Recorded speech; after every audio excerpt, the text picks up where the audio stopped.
جمال الوجود بذكر الإله وتصفو الحياة بنور هدى. زنی که خداوند سخنش را شنید. به نام عزت پاک با عرض سلام و ادب و احترام.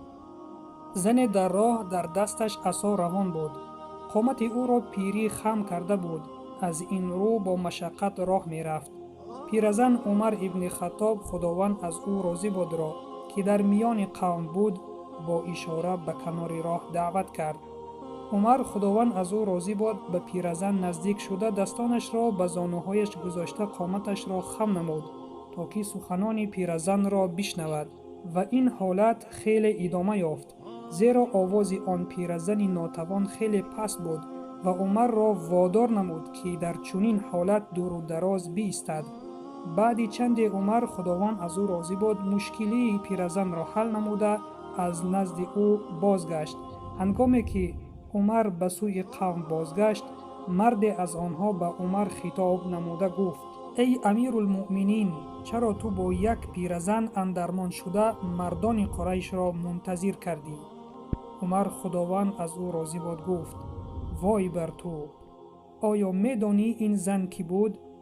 مرد گفت: نمیدانم.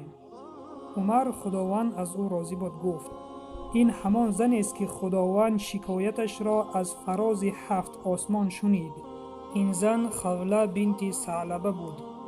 سوگند به خدا اگر او از من دور نمی شد تا شب من منتظر می ایستادم تا اینکه حاجتش را ادا نمایم.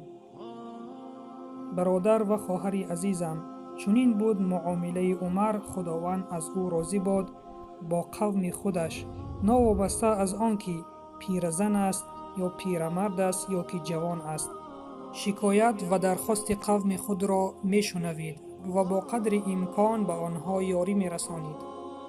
خوله بنت ثعلبه یکی از زنهایی بود که از شوهر خود به پیامبر خدا صلی الله علیه و سلم شکایت کرد و سوره مجادله بر جواب شکایت او نازل شد. برای معلومات پوره درباره این زن و شکایت از شوهرش به پیامبر اکرم صلی الله علیه و سلم می توانید تفسیر سوره مجادله را بخوانید. و سلام بر آن شخصانی که راه هدایت را پیشه گرفتند.